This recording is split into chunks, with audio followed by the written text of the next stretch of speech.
Afternoon, and welcome to a joint organization by ELIAMEP and the European Union Institute for Security Studies. My name is Ioannis Grigoriadis, and I am a senior scholar and head of the Turkey program at the Hellenic Foundation for European and Foreign Policy, ELIAMEP. Today, we are co-organizing a panel on a very, very interesting topic, Russian-Turkish relations. We have a very impressive panel with experts that are going to explore a topic that has attracted a lot of attention and scholarly and non-scholarly interest. We have with us this afternoon, and I will refer to them by order of their presentation, Dr. Stanislav Sekreru, who is a senior analyst at the EU Institute for Security Studies, Dr. Sinikou Kasari, who is a senior research fellow at the Finnish Institute of International Affairs, Dr. Dimitar Bechev, who is a non-resident senior fellow at the Atlantic Council, and Dr. Habibe Özdal, who is an assistant professor at Istanbul Okan University. We're following webinar rules, so all of the speakers have promised to be very brief in their presentations, so we have time for questions and answers, and we can finish in time. So I will first give the floor to Dr. Sekreru, who has pledged to explore the economic dimension of Russian-Turkish relations, which of course is extremely important. It touches upon energy, it touches upon exports, foreign direct investment. So the floor is yours, Stanislav. Thank you, Ioannis. First of all, I would like to thank ELIAMEP for joining forces with UISS to organize this timely and extremely important discussion. Well, I will move straight to the point. I think if we look at the Russian-Turkish relations, we can identify three pillars which uphold what we call conflictual camaraderie. To some degree, first, it's a compatibility of strategic cultures. Second is mutual dependencies in immediate or overlapping neighborhoods. And the third element is economic interaction. What I'm going to do is I will try to unpack the rationales and mechanics behind economic engagements between Russia and Turkey. And to do so, I will look at the economic relations from Russian perspective to understand and explain what Russia gains from this relationship. Then I will reverse the angle. I will look from Turkish perspective, and I will end with a couple of thoughts about future of Russian-Turkish economic relations. Well, let me start by saying that bilateral trade exchange between Russia and Turkey in 30 years increased by 1,769%. Yeah. So a natural question is what drove this impressive economic expansion? And if you look from Russian perspective, obviously first element which encouraged Russia to engage was intention to increase exports of goods, and as a result to generate much more budget revenues. Energy sector is one of the key sectors for Russian exports to Turkey. Turkey being the second biggest importer of Russian gas, and when the oil prices were super high, Russia earned equally to its annual revenues from the Russian arms exports, from the exports of gas to Turkey. So it's not insignificant sum of money. Second, the exports of arms, S-400, which are very expensive systems, are an additional welcoming revenue for Russian defense industry, which gets less state orders than it was happening in 2010. And then last element, agriculture exports. Turkey is the third after EU and China market for Russian agro exports, mainly wheat. So this is the first element which encouraged Russia to be bold in its economic engagement with Turkey. Second element is cooperation, obviously, in energy field, which serves Russian agenda vis-a-vis Ukraine and Western Balkans. First element is the second line of Turk Stream, helps to deviate gas transit from Ukraine via Turkey. This year, at least 2 European countries started to import their gas via Turk Stream instead of using Ukrainian route. So basically, Turk Stream helps Russia gradually to squeeze out Ukraine from EU-Europe gas business. Second element, Turkstream as well helps Russia to preserve its important position on the gas market in Western Balkans. Beyond energy diplomacy and geopolitics, economic interaction with Turkey helps Russia to strengthen its hand, first vis-a-vis Turkey, second vis-a-vis third parties, and as well help to maintain or widen cracks inside NATO. To give you one example, Rosatom builds a nuclear power station in Turkey, which creates a long-term dependency in terms of technologies, training specialists, and deliveries of nuclear fuel. Mineral exports as well stimulate Turkish dependence on Russia, which Russia didn't hesitate to use several times to achieve its political objectives. I think another point is even before the event, downing of a Russian plane in 2015, Russia tried to use Turkish imports of fruits and vegetables to offset the embargo, food embargo, partial one which it imposed on the European Union. And as well, sales of S-400 had stimulated tensions between NATO allies and as well led to exclusion of Turkey from some joint military projects on which Russia has hopes to capitalize or speculate. Let me reverse and look from Turkish perspective, what this economic relationship delivers. Well, first, it helps to satisfy energy demand. Yeah. So, for instance, just to give you one figure, Russia's share in Turkish mineral imports, which includes oil, gas, and coal, is 38%, was 38% in 2018, which is not a small figure. Obviously, Russia, and I've mentioned, will become a source of nuclear energy when the first reactor will be completed soon. Second element, which makes Turkey to be interested in this kind of relationship, is increasing exports of services. Yeah, if I talked about Russia, that she is interested to export goods, in case of Turkey, Turkey is more interested in exports of services. And two important things are here: construction sector, construction services, and tourist sector. Again, just to come with one proof is that if we look to the last 5 decades, Russian market maintains the first place for Turkish construction companies, 20% share. It as well helps to employ people. Some Turkish companies operating in Russia employ Turkish workers as well. It's as well helps to secure some contracts for business people who are close to Erdogan. So it serves several purposes. In terms of tourist sector, I mean, it's not a secret. Russia is important destination for Russian tourists. Turkey is important destination. In 2019, Russians came first, having the share of the Turkish market 50%, and then in terms of expenditures while on holidays, Russians came fourth. Yeah, and it helps to sustain employment back in Turkey, which in touristic sector supports 8% of workforce. Obviously, cooperation in energy sector helps Turkey as well, not only Russia. It gradually increases the dependence on Turkish transit of Southeastern European states. Yeah? Instead of depending like it was before on Ukraine transit, now they will be depending more on Turkey. As well, I think Turkey hopes through Turkstream to gain a lever on Russia. Any transit country gains a lever on a country which exports gas. And we will see if Turkey will be successful using this lever, as they are supposed to renegotiate the long-term contract which expires in 2021. So it's still an open question.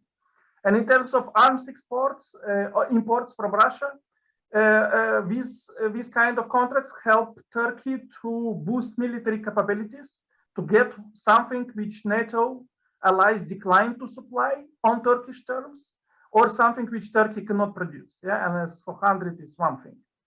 And as well, this relationship with Russia is supposed to show to allies that Turkey has alternatives. And if allies will not supply what Turkey needs, there are other opportunities where Turkey can get missing military capabilities. Let me conclude with some thoughts on the future of economic relationship. I think once President Erdogan said that the ambition is to have 100 billion trade turnover by 2020. Yeah, the target has not been achieved and it's unlikely to happen. And there are several reasons which make me to be or to think that relations will stay as they are or maybe even decline, economic relations. First, we have seen Turkish systematic effort to diversify away from Russian minerals. Yeah, if the share of Russia was around 50% in 2009, now it reached 38%. So we see the declining dependence on the Russian minerals on the Turkish side, which minimize the overall trade of volume of commerce. The second thing is that the period of mega constructions in Russia is over. So you had Sochi Olympic Games, you have World Cup football, which attracted a lot of contracts, and as well, Turkish companies were pretty successful in securing these contracts. We have not seen any kind of new era of mega constructions in Russia forthcoming. And we as well can see in the statistics that the revenues of Turkish companies in Russia are declining. And I would not be surprised if South Caucasus, especially businesses in Azerbaijan, will become slightly more important.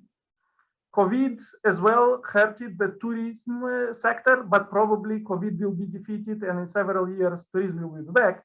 But if Russian economy will keep stagnating, Russians will have less money to spend either for travel, or if they will travel, will spend less money at the destination they will decide to choose for their summer vacation.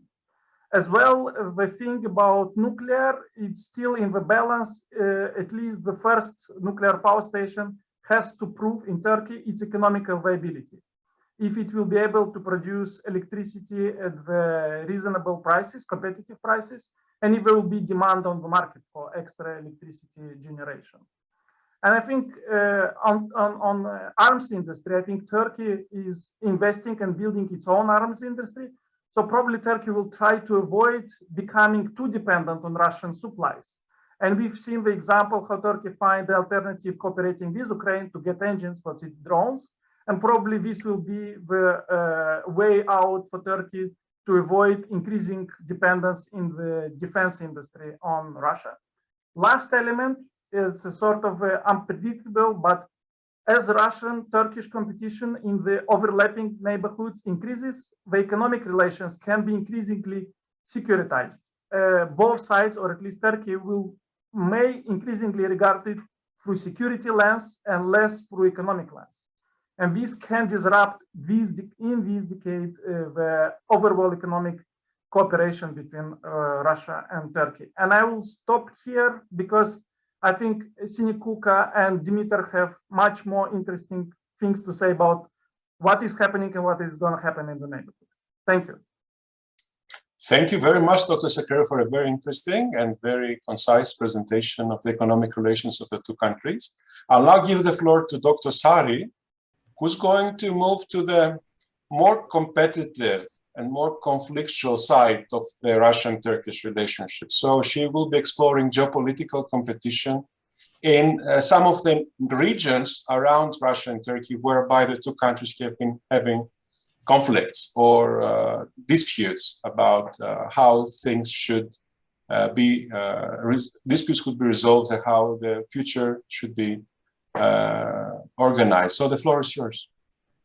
Thank you, Ioannis, and let me just first thank you for the invitation to speak at this event. It was a very nice surprise. I would like to look at the Black Sea region and South Caucasus, and as the title of the event say, also explore a bit this kind of like competitive camaraderie and what could explain the logic and the dynamic in these two regions.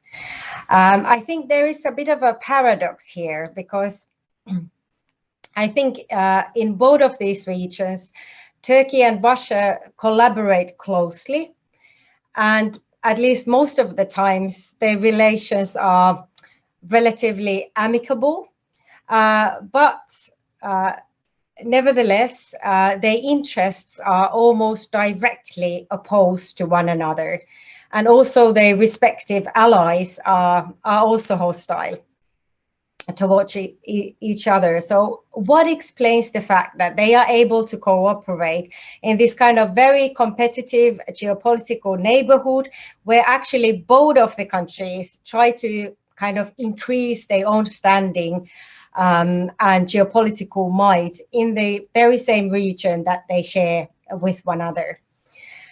And I think that the explanation here, at least partly, might lie with the fact that they are not only competing against each other, but they also compete together against other powers. So it is because of this dichotomy or the dualism of the competition that they actually find it useful and also possible to cooperate. So in a way, they both need, for internal reasons and also for external reasons, kind of legitimization from each other, and that makes them willing to mitigate the conflict between them. Of course, there are other aspects to it as well, but nevertheless, I think that that is a key point. Some of the other kind of additional issues are, of course, that there is kind of similarities between the foreign policy style, so to speak, and also the worldview, that they kind of see eye to eye when it comes to the kind of more general analysis of you know, how the world functions and how states compete with each other. So they, in a way, they do share this kind of great power perspective, and also a bit this zero-sum type of realpolitik kind of a frame. So I think that here the contrast to, for example, the European Union is great, because although Turkey and Russia are often kind of, their interests are contradictory, they still see eye to eye, whereas I think that in the case of European Union, although it might... could you please turn your mics off?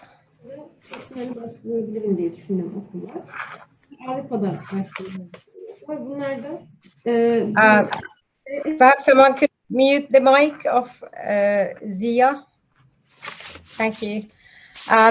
So nevertheless, yeah, so in a way, they have a shared awareness of the limits of the relationship as well, and they have a similar style of kind of keeping count, sort of kind of like what's the give and take in each of the situations. But I'm going to look at two key regions and two key issues. So first of all, I would like to look at the Crimean question and how Turkey has responded to Russia's illegal annexation of Crimea. And then very briefly, I would like to look at the ways in which Russia accommodated Turkey's interests during the Nagorno-Karabakh conflict or war. But first, let me just start with the Crimean question. I think it is, of course, a clear starting point that Black Sea is kind of strategically and economically hugely important for both Russia and Turkey. And they both have very strategic positions in a way that Turkey controls the access to and from the Black Sea through Bosporus. And on the other hand, Russia, in particular after Crimea, annexation of Crimea in 2014, then dominates militarily the Black Sea region. And this was, of course, a very key consideration for Russia's decision to illegally annex Crimea. And I think since then it has really dramatically upgraded its military capabilities in the region. And this reflects very negatively, obviously, on Turkey, because prior to the annexation, there was the Black Sea was in a way condominium between Russia and Turkey. Not necessarily that they were equal as such, but nevertheless there was kind of like this kind of a more balanced relationship in the Black Sea, whereas now I think it's clear that Russia has strengthened its position, and relatively speaking, Turkey's position has weakened. So how come Turkey is ready to react in a very kind of nuanced and measured, carefully measured manner? And the explanation, I think, lies in particular with this kind of competing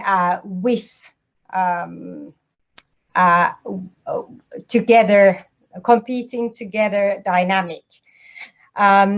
So although Turkey has, of course, taken part to NATO's tailored forward presence, and it cooperates closely with Ukraine on security-related issues, for example, it nevertheless hasn't really reacted in a kind of very strong manner against Russia. It hasn't imposed sanctions on Russia, and it still kind of highlights the principle of the Montreux Convention. So I think in a way, Turkey seems to be ready to accept Russia's dominance as long as Russia doesn't present a direct threat to Russia in the region. And it probably knows that by opposing Russia's policies directly, it would actually weaken its own international standing. So in a way, this dynamic also functions here. But now I have to rush into the issue of South Caucasus, and I think that here it works the other way around. So this just highlights the fact that they are kind of keeping, they have a similar way of keeping count in a way that that in one context the other one is giving and the other one is accommodating, and then vice versa in other issues.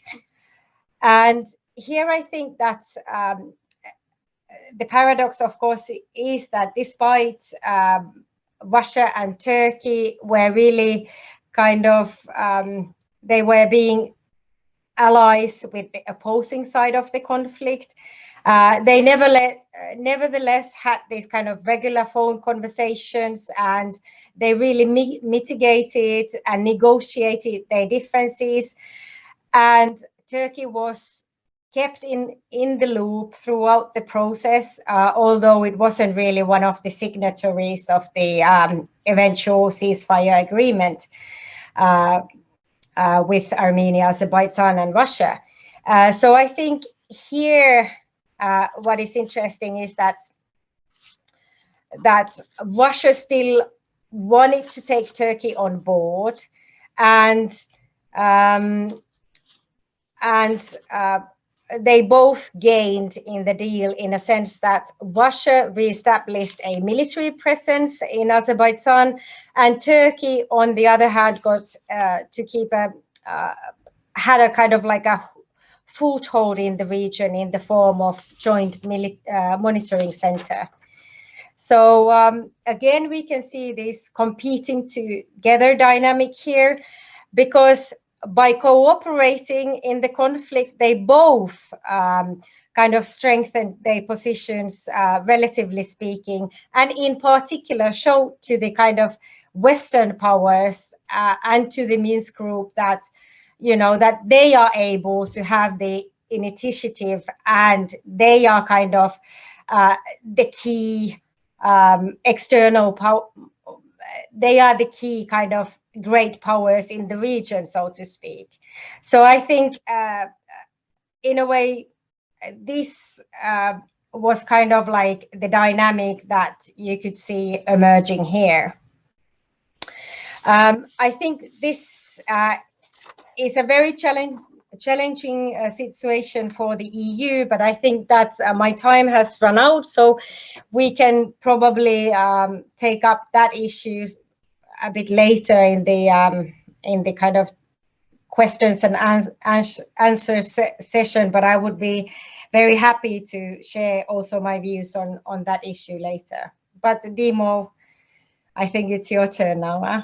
Yes, thank you very much, Dr. Sari. And as Dr. Sari suggested, the floor goes to Dr. Becher, who is going to explore Russian-Turkish relations in the Western Balkans and the Middle East, right? In the interest of timekeeping, let me focus on the Middle East and North Africa, and leave the Western Balkans for the questions and answers.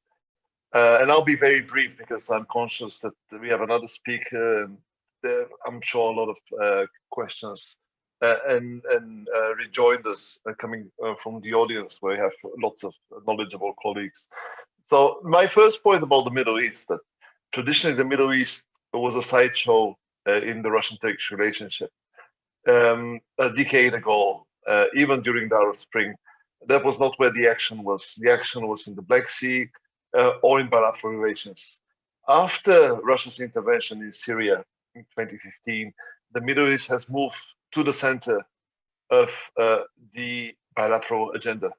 This is where the bulk of the conversation and interaction between the two countries is happening. The last meeting between Putin and Erdogan in Sochi, just to give you one example, dealt exclusively with the situation in Idlib. That wasn't the case before. So very briefly, what happened in the Middle East, this turning point in 2015? Russia stepped in a very decisive way. Of course, the Russians had a policy of reaching out to the region starting in the early 2000s. Just when Turkey was opening, Putin went to Saudi Arabia. Many of those old Cold War relationships were rekindled. There was the Russian-Iranian cooperation taking off. But it was only with Syria, with this military intervention, that the Russians undertook. For a number of reasons. One is to save the regime of Assad, also to boost their regional standing, but also to engage the United States. But the moment Russia appeared in Turkey's backyard, that became the main focal point of the relationship. So what did Turkey do by way of response? I mean, of course, the initial reaction was to balance Russia in a risk-averse way, but we went to the brink with the jet crisis in November 2015. And ultimately, Russia managed to impose costs on Turkey in a variety of ways, not just with the sanctions, but also through waging direct war against Turkey's proxies in key areas of Syria. Also allowing the Kurdish forces, the YPG, to gain momentum against Turkey's allies. So ultimately, Turkey faced the reality that Russia became a power broker, and it adapted its policy accordingly. We saw this turnaround in 2016. Of course, I'm skipping the whole story about the coup and what happened between Putin and Erdogan. But basically, Russia, together with Iran, of course, showed Turkey the limits of intervention in Syria, And the turnaround in Turkey's foreign policy had to do with the realization that they actually have to work with Moscow to achieve more limited goals in Syria. Regime change was not in the cards anymore, but Turkey saw that through the Astana process, and before that with intervention in the Euphrates Shield area in northern Aleppo, with Russia's blessing, it could establish territorial footholds and basically prevent from the pro-Kurdish forces gaining further ground, which became the principal objective. And equally, Russia through Turkey got the opportunity to set up this process, which excluded the United States, but also support the regime and also gain a fig leaf to reconquer parts of Syria controlled by the opposition. So that's the very sketchy description of the whole Astana process and horse trading. Of course, in Turkey's case, and that's a recurrent theme for anyone who has looked at Turkish foreign policy over the past decade, the relationship with Russia was also about balancing the United States in Syria and more broadly. So both needed one another to achieve goals in the country, but also to gain leverage vis-a-vis the US. And it has worked for both, essentially. We saw it with Afrin, and I'll get back, and I'll get later on to the situation in Idlib, what Turkey achieved by working with the Russians. So that's my next point. My point number 3 is that this model of relations of interaction established in Syria, of diplomatic horse trading to Astana, proved hard to export to Libya, which became yet another theater when those two regional powers started interacting. In fact, Libya is interesting because for Turkey, it's also reflected lessons learned from the Russian intervention in Syria. You see some clear parallels, and people have written about it. You had the government of national accord inviting the Turks to send a military operation. You had the same tactical capabilities deployed with Air Force elements, some naval support, and the type of operational formula where you actually support local forces and also dispatch proxy units, military companies on the ground. But Russia's presence in Libya is very different from Russia's presence in Syria. That's one. Russia is formally not there. It's the Wagner company. And Russia is not able to reciprocate the type of Turkish presence, especially after the Battle of Tripoli. But what is common about Libya and Syria is the capability of both Russia and Turkey to actually draw red lines one another. Because after the gains made in Libya, the reconquest or the pushing out of Haftar's army from Western Libya, Russia managed to beef up its presence, also in cooperation with the United Arab Emirates, and draw a red line to Turkey and also draw Turkey to the negotiating table. So yeah, there are differences, there are parallels, but we are not getting this sort of a Russian-Turkish condominium that you have in parts of northern Syria. Now, Idlib, what is the situation in Idlib? I think that was in 2020, earlier last year, the test case of the relationship. Because it showed to everyone that despite cooperation, despite the chemistry between the leaders and the habit of doing business together geopolitically, there are some points of conflict. For Turkey, it tested the proposition that Russia is there to restrain Assad and to some degree the Iranians. With the offensive against Idlib, the Russians basically went along with the regime offensive. But also kind of tested Turkey's resolve to fight back, and the type of response that Turkey offered basically proves, first of all, that it's a conflictual relationship, but second of all, and that's probably more important to our discussion, is that it's a managed competition. Very briefly, the story is that, first of all, Erdogan didn't blame the Russians for the death of Turkish military personnel as a result of an airstrike, although we know it was the Russians. It's nearly certain. They also prevented Turkish evacuation helicopters to evacuate the wounded. That's one.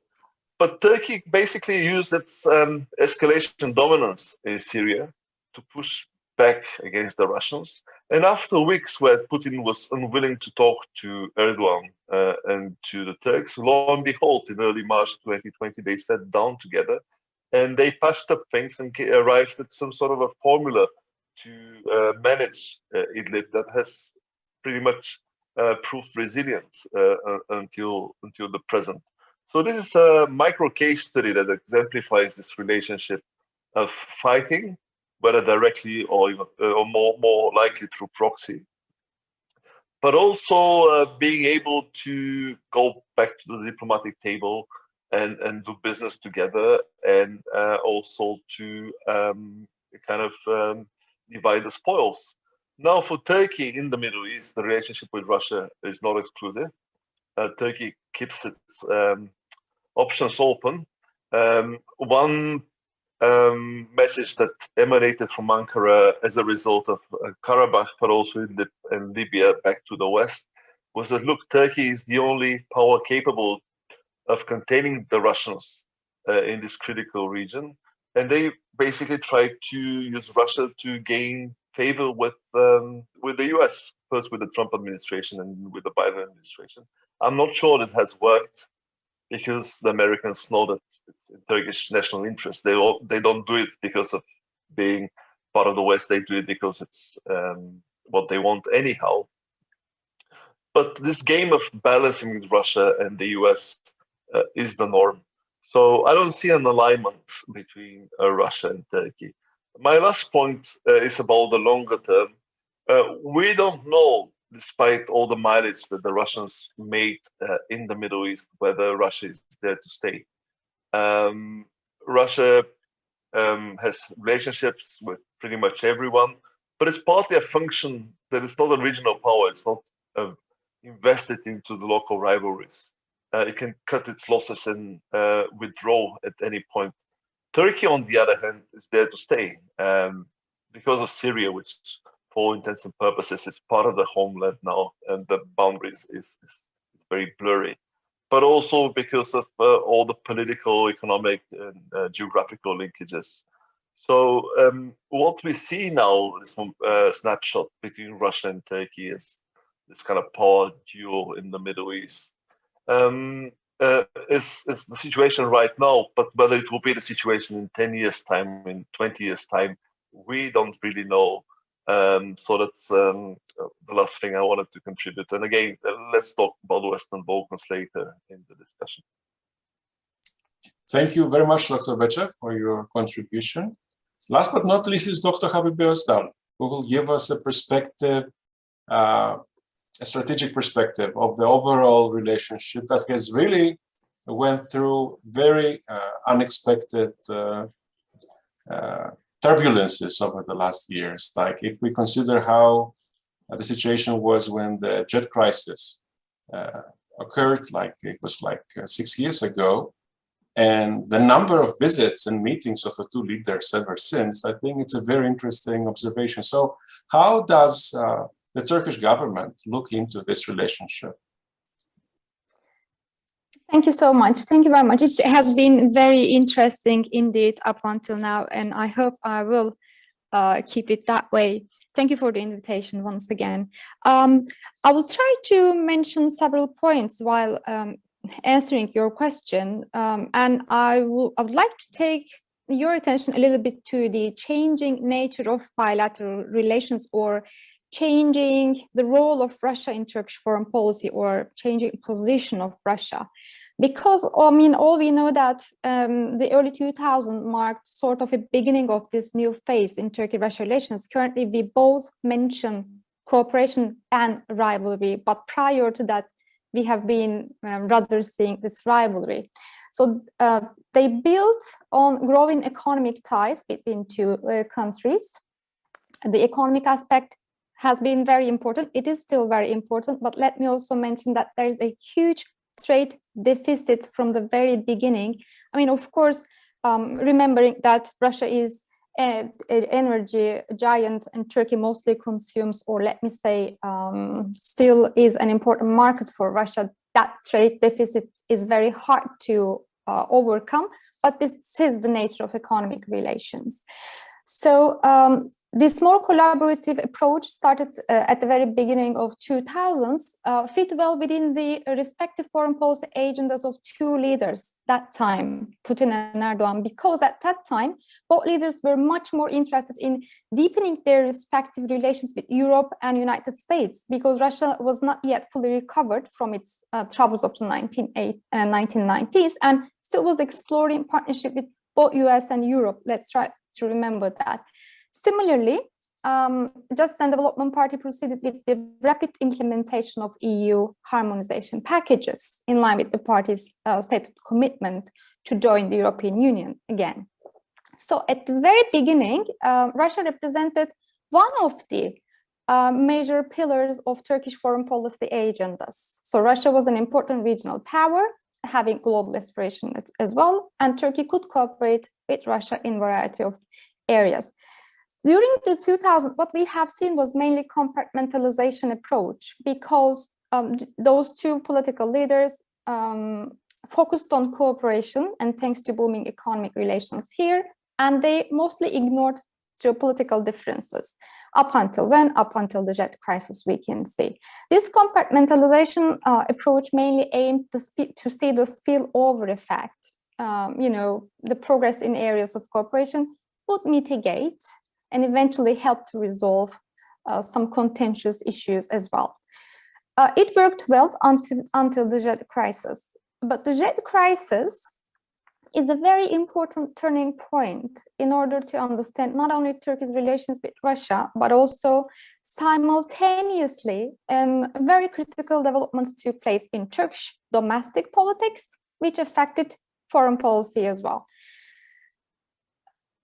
After the jet crisis, I may suggest, in Turkish foreign policy, what we have seen is domestic sources became more heavily affecting the foreign policy agenda, and that has changed the nature of Turkey-Russia relations as well. What I mean is that the breakdown of the relations after the jet crisis created 8 months long suspension in almost all mutual ties, including student exchange programs, I mean, all ties. So actually, at the same time, critical developments took place in domestic sphere, and plus Turkey was not able to carry any sort of operations in Syria for 8 months. That also is sort of a long time of period if we think about how conflicts continued in a very important way in Syria. At the same time, the coup attempt took place.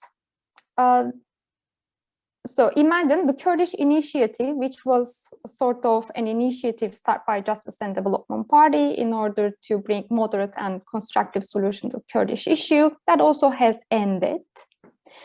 So what we have seen is Turkish government at home in terms of domestic politics was restarted its fight against terrorism, and it even broadened this understanding, quotation, making any development in Syria a domestic issue for Turkey. That was the very political discourse of President Erdogan himself. So what was expected looking from Turkish foreign policy makers was that it's Western allies to recognize Syrian Kurdish forces, including the PYD, as a terrorist organization, plus to engage in a fight in Syria on its side, of course. But United States and European allies prioritized the fight against ISIS over the Kurdish issue that we can probably address, where deteriorating relations in Syria, Turkey's relations with the United States and the EU became very clear and obvious.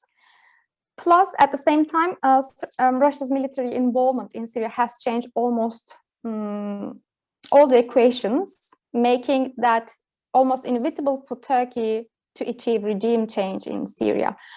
So when we come to 2016 now, after the jet crisis of 8-month-long suspension, the coup attempt in Turkey took place, plus PKK, PYD, the threat perception was so high. Under those circumstances, Turkey and Russia restarted, or let me say, started to normalize their relations.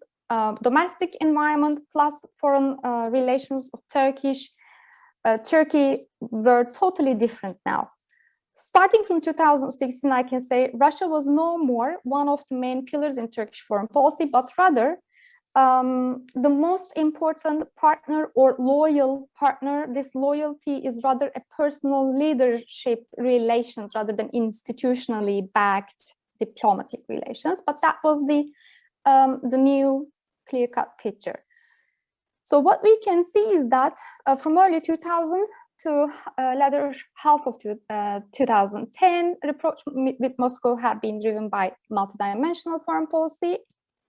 But since then, since 2016, anti-Western sentiment has become a cement that binds Turkey and Russia together. The more Turkey's relations with the United States and EU deteriorates, the closer they became. But relations are not problem-free, therefore we call these relations cooperative rivalry at best. What we see is cooperation and rivalry altogether, from Syria to Libya, from Nagorno-Karabakh to Balkans. Those are, Turkey and Russia are led by two very assertive leaders. They enjoy almost unlimited political power in their respective countries, but still, and in the future, some do believe that this makes Turkey and Russia to cooperate in a better, fruitful way, but I believe this is a soft belly of bilateral relations, the lack of institutionalization, and we have seen this during the jet crisis. Yes, it may work well, however, also this is sort of a fragility of relations. Plus, I don't necessarily agree on the idea that, personal characteristics do work in terms of foreign policy, because it is usually said that Trump and Erdogan had very good relations. During the Trump administration, Turkey's relations with the United States deteriorated a lot. We have been seeing many crises. So this personal relationship issue is quite multidimensional, let me say. So yes, today relationship relies heavily on the personal dialogue between President Putin and President Erdogan. As long as President Erdogan stays in power, I believe this is going to stay that way. However, this is not in favor of Turkish foreign policy in the very short, medium, and even in the long run. What brings Moscow and Ankara together is not common interests, not shared values, even not common vision about the global politics, but rather the necessity of working together. From Middle East to Caucasus, what we do see is still those two regional actors who are on the area, in the region, who have to either work or conflict, and it is still better to work without even having shared interests, but it has limits, as we currently face in Idlib, right? Syria used to be, since now used to be an area of cooperation, but currently in Turkey, at least, we have certain concerns about what is going to happen in Idlib. Nagorno-Karabakh is another example, and the Black Sea. I would like to mention those two and end up in a very short time, hopefully. I do agree when, I was listening Dr. Sari about the Black Sea and the Ukraine and Nagorno-Karabakh issues, but let me also add one point. The Black Sea is an area in which military posture of Russia has started to increase after the Crimea, and that is directly challenging in terms of national interest of Turkey. Turkey is not loudly expressing the concerns yet, but I believe intensifying cooperation with Ukraine should be also read as a way to balance this increasing military posture. While President Erdogan is that much criticizing the annexation of Crimea, sometimes even more than Zelensky himself, Ukraine President Zelensky himself. So this is sort of a very limited maybe, but still a reaction of Turkey, the concerns regarding to increasing military posture. Additional note to Nagorno-Karabakh, I am not sure whether we can really say that Russia was, they do give some areas to maneuver to each other. Yes, I definitely agree to that, but it would be probably lacking if we do not mention what was the relation, how President Putin himself had relations with Armenian prime minister of that time. So, whether it was very contrasting with the national interest of Russian Federation, the political change in Armenia. So there is still a limited role Turkey can play when it comes to Caucasus. This is definitely an area where Russia always will not look for any sort of equality, but almost a priority in that region. So Turkey, as long as Turkey's role is limited, it's going to be welcomed, but these limits are very broad red lines, let me say. Last 2 points, the asymmetry of relations from economy to security and political issue. That is in favor of Russia. And I believe this is something that Turkish foreign policy makers have to consider all the time. Russia is always going to be a very important regional political actor for Turkey. I mean, in the short, medium, and the long term.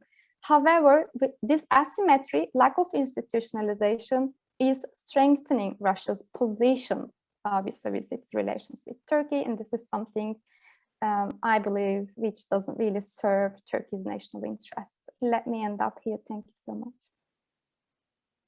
Thank you. Thank you very much, Dr. Özdal, for your presentation. We have about 20 minutes for questions and answers. So I would ask our audience to either send questions by text if they cannot speak up, but also raise their hand and ask the questions in person if they prefer. So do you have any questions? I have a question in my chat box by Mr. Kostaras, and it's not addressed to anybody in particular, but whoever wants to respond. I find it also very interesting. What is the current level of Russian-Turkish relations in the African continent? And he mentioned Central African Republic and Mali. And if, do these relations in Africa have a negative or positive impact towards the coexistence in other regions? Is there anybody who'd like to respond to that? Probably I can take this one. Mm-hmm. I haven't seen that much. Of course, in Mali, the Wagner Group now plays a critical role, but it's not a core national interest of Turkey. It's not that Turkey has planted the flag there. And if there is a friction in the future, I'm sure they'll find a way to resolve it. But I don't see Africa becoming such an important arena. It's just too far away for both. Of course, the Horn of Africa is different. Let's add this footnote, because Turkey, one part of Africa where Turkey is really present is in Somalia, in the Horn of Africa. But Russia hasn't reached out there. If that is to happen in whatever shape or form, then it might become a bit more important. But as long as Russia is away from that part of the continent, and Africa is a vast place. We talk about it as if it's just a single, but it's a vast continent, and there are many sub-regional dynamics. But again, if Russia stays out of this particular place, and I don't think it's likely to be there anytime soon. Correct me if I'm wrong, Stanislav and Sinikuka. Turkey will be happy with the status quo. If I might add, I think what I've seen in case of Turkey, its diplomacy in sub-Saharan Africa was driven mainly by economic interests. What Russia does in sub-Saharan Africa, it makes its way through security deals, diplomatic protection in the UN, and assistance to arrange elections. And providing security, or diplomatic or physical, Russia gets some small business deals. Yeah. Second, I think Russia is a relatively latecomer to sub-Saharan Africa. I think Turkey was economically active there earlier than Russia. But at the same time, I would like as well to shift a bit the region and to highlight a targeted one-off cooperation between Russia and Turkey in Venezuela. And for me, would be a question if there will be a follow-up or more cooperation, political or diplomatic, in this part of the region. This would be interesting thing to watch, I think. Thank you very much. Mr. Yasar Yakush would like to take the floor, so please. Thank you very much. And I was very much impressed by the contributions made by the distinguished participants. There is one elephant in the room that we try to avoid to see for good reason, because it was not in the scope of our meeting. It is the Russia's effort to drive a wedge between Turkey and NATO. This is of paramount importance, but so far both countries, also Russia and Turkey, try to avoid raising this question openly, but perhaps indirectly it will come to the fore, or it is being mentioned behind the closed doors one way or another, as is the question of Crimea. Turkey avoids the recognition of the, or is opposed to the recognition of the annexation of Crimea by Russia.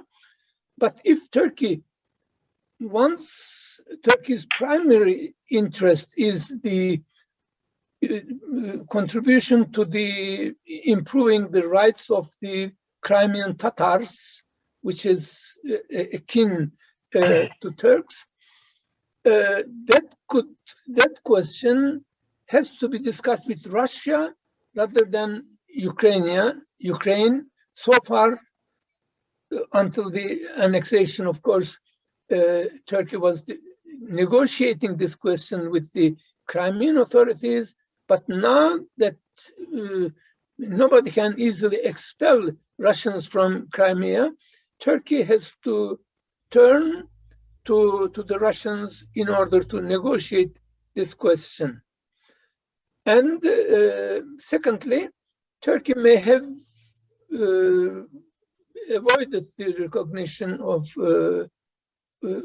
of Crimea by Russia because it wanted to be in line with the international community and also UN Security Council decisions.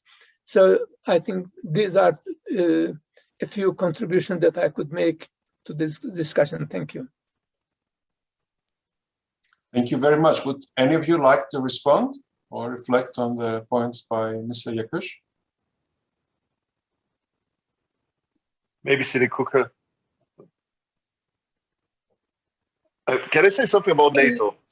Yeah, please do. Sorry, I don't want to take all the bandwidth, but I mean, very briefly, I think, of course, Russia drove a wedge because in 2015, 2016, it engaged in hostile action against Turkey that went under Article 5 threshold. So NATO was proven useless in terms of helping Turkey against Russia, right? Economic sanctions, proxy military action. NATO was basically convened for consultation, but was not of much use. So that was a big reputational blow at NATO. But having said that, if you look at the Black Sea, NATO is very relevant to the Turkish strategy because that's the only way to contain Russia. And it's a cost-effective way for Ankara because it's not that Turkey is taking the risk to stand up to Russia alone. It has this multilateral framework. and that it's not exposing it. So it's part of this Turkish self-balancing strategy, using NATO with tailored forward presence, and also using those alliances with Ukraine, Azerbaijan, and Georgia, and to some degree Moldova as well. So Russia's buildup in the Black Sea has made actually NATO even more relevant. And it's the best thing ever because of this multilateral setup. Yes, so perhaps I can continue directly from there, and just to say that, yes, indeed, I would agree that it's important to kind of not to see everything in black and white terms, but really see the different nuances. And of course, Turkey does balance against Russia as well, but it just makes it in a very kind of measured manner, and kind of avoids that kind of strong reaction that would then kind of decrease its own position and standing. But I think that it was very well pointed out by Habib that there is this great asymmetry, and perhaps the relationship really functions because of that. Because it's clear to both parties that, you know, Russia is much stronger. So that just reflects into the relationship in such a manner that Turkey also is very aware of the limits and doesn't really push too strongly, or kind of tries to kind of in a very measured and balanced way kind of balance against Russia without kind of provocating too much Russia. So I think that is definitely there. But nevertheless, when it comes to NATO, and perhaps I could also take up the issue of EU as well, because I think that, you know, for the EU, this is very challenging,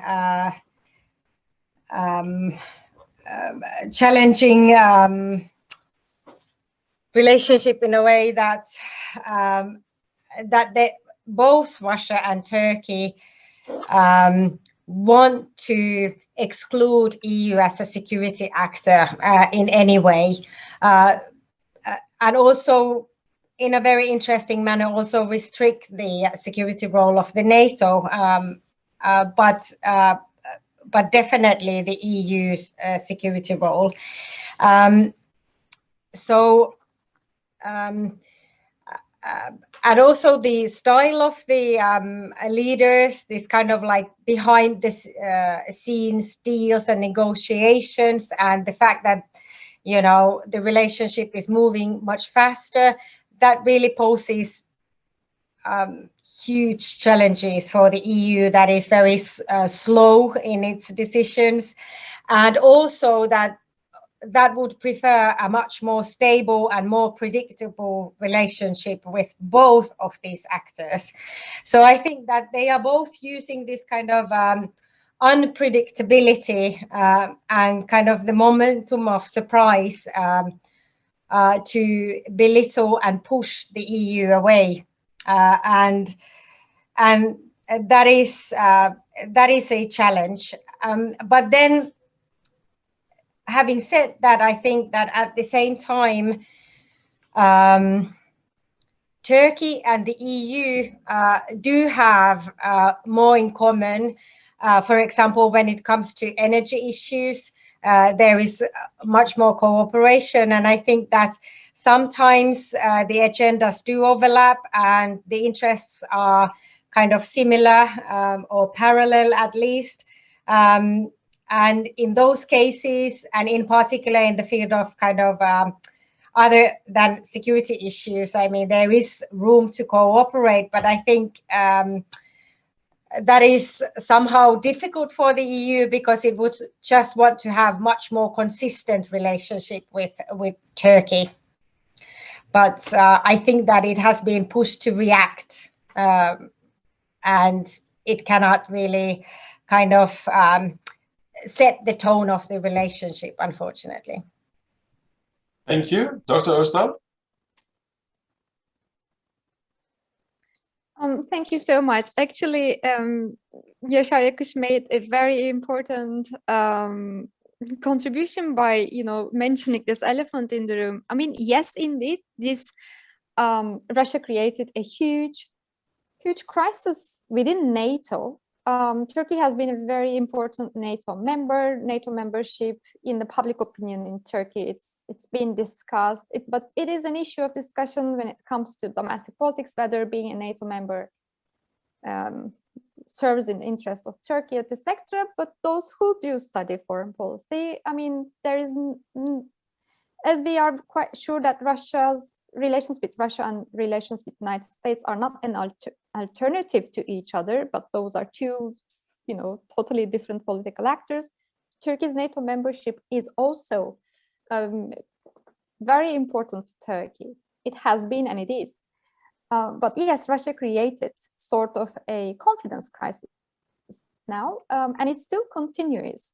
I believe here we have a bit confusing messages. On the one hand, yes, Turkey is going to ask for NATO to increase its role in the Black Sea due to these naval exercises, etc. However, at the same time, President Erdogan just last week was mentioning that Turkey may buy the second bunch of S-400 missile defense systems. It happens or not? But those are a bit conflicting messages. Russia is observing very closely the damage that it had created with the S-400 missile defense system. So how convicting is going to be NATO's, military exercises in the Black Sea? Whether this really changes any military already existing build-up there. So this seems to me sort of, Özlem Samberg, who is an ambassador, he was saying that diplomacy is actually sort of an art, because you do try to balance conflictual interests at the same time. So this is what we need here, diplomacy. But as long as diplomacy is carried out in a way to favor relations with Russia at the very expense of Turkey's relations with NATO and the United States, I don't really believe that this military exercises or NATO's membership is going to work in a way that Ankara expects to work. Thank you very much. As we're coming closer to the end of our event, there are 3 questions on the chat box that I would like to ask in a sort of final round. The first question by Mr. Philippos Krinis. He's asking about the effect of the possible construction of Canal Istanbul on Russian-Turkish relations and its implications on Montreux Treaty and the dynamics of the possible presence of NATO forces in the Black Sea region because of the construction of this new canal. And Dr. Panagiotta Manoli is asking 2 questions. One refers to the Western Balkans. So what would bring Turkey and Russia closer to coordinate their policies in Western Balkans in the coming years? And the second question is there any real possibility to see Turkey integrating more in the Eurasian Economic Union? So, the floor is yours. Please limit your answers to 2 minutes so we can give time to each of you and still finish in time. Stanislav, maybe. Yeah, I will start with Eurasian Economic Union because I've covered the economic part. I think I'm pretty skeptical about any kind of or sort of institutionalization of economic relationship between Russia and Turkey. First, because there are different types of economies. There were talks in the past about concluding FTA, but it has not been concluded because of various economic interests. Russia doesn't need FTA in order to export its goods to Turkey. And second reason is that Turkey is really plugged into the European market because Turkey has a customs union with European Union. And its production networks and chains are oriented towards Europe. despite this economic impressive expansion of bilateral relations, it didn't create the interpenetration in economic terms between Turkish and Russian industries. It's still a very simple trade exchange, yeah? Energy for services and in some cases added value goods from Turkey. Second reason why I don't think there will be no rapprochement between Turkey and Eurasian Economic Union is for power reasons. Russia doesn't need any player inside this union, which it created to lead a couple of small former post-Soviet countries. Doesn't need a rival inside this union. Because if we, for a moment, imagine that Turkey is part of Eurasian Economic Union, it will change internal power relations inside this union. And I think when President Erdogan mentioned attempts or willingness to get closer to Eurasian Economic Union, he had thoughts basically about Europe and how to get the customs union to be modernized, to get a better terms from European Union, to open this file and to get what he wants. That's why I think it was rather a tool for him and not a real intention to get closer to Eurasian Economic Union. Yeah, let me take the Western Balkan question. I don't think that there'll be a lot of coordination. Of course, we see as analysts, Russia and Turkey, put them in the same basket, but they're very different. Turkey, first of all, is a regional country. It belongs to the Balkans, unlike Russia. Second of all, it is pretty much integrated into the West, despite Erdogan's policy. It's part of NATO. It supported NATO enlargement, and also it's part of the customs union of the EU. In fact, the trading partners of Turkey in the region are EU member states. First of all, Romania, and then Bulgaria and Greece. Much more important than the Western Balkans, by the way.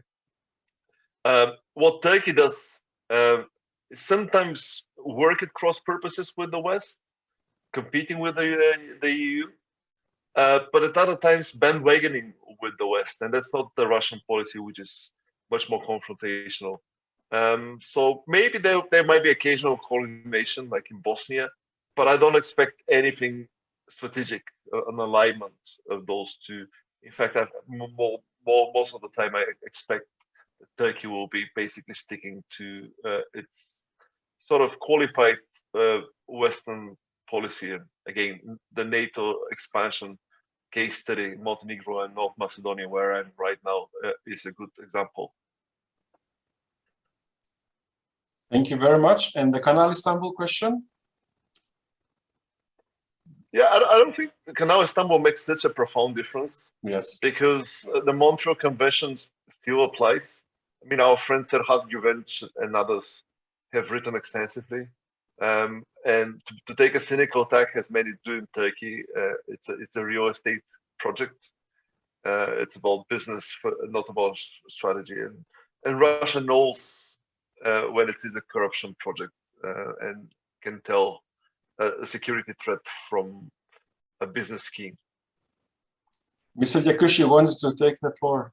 No, I thought that there was no comment, so I was going to make my own contribution to the consequences of the opening or digging a canal in Istanbul. There are 2 points that has to be borne in mind on this question. First of all, the Montreal Convention is for the balance of power balance within the Black Sea, to keep the Black Sea for countries that are riparian to the Black Sea, and not to let the third country, non-riparian countries, overwhelm the security balance there. One thing. So it is not the passage through the canal or through the Bosphorus that will change the situation. It is the presence of the foreign or non-riparian navies within the Black Sea. This is one thing. Secondly, for a ship to cross the Bosphorus or the canal, there is another impediment which restricts the movement of the ships, non-Riparian Navy ships to Istanbul. This is the Çanakkale, Dardanelles. So a ship has to cross first the Dardanelles, enter the Marmara Sea, and go through there to the Black Sea. If it is not eligible, either from the Istanbul Bosphorus or from the canal, it will not be eligible in the first place in Dardanelles. So the question evaporates by itself. So, thank you very much for a very interesting and illuminating discussion on a very, very important topic. I would like, on behalf of the organizers, ELIAMEP and the European Institute for Security Studies, to thank all speakers for their contributions. I'd also like to thank our audience for their questions. And I look forward to seeing you in another event in the near future. Thank you very, very much. Thank you. Thank you. Thank you.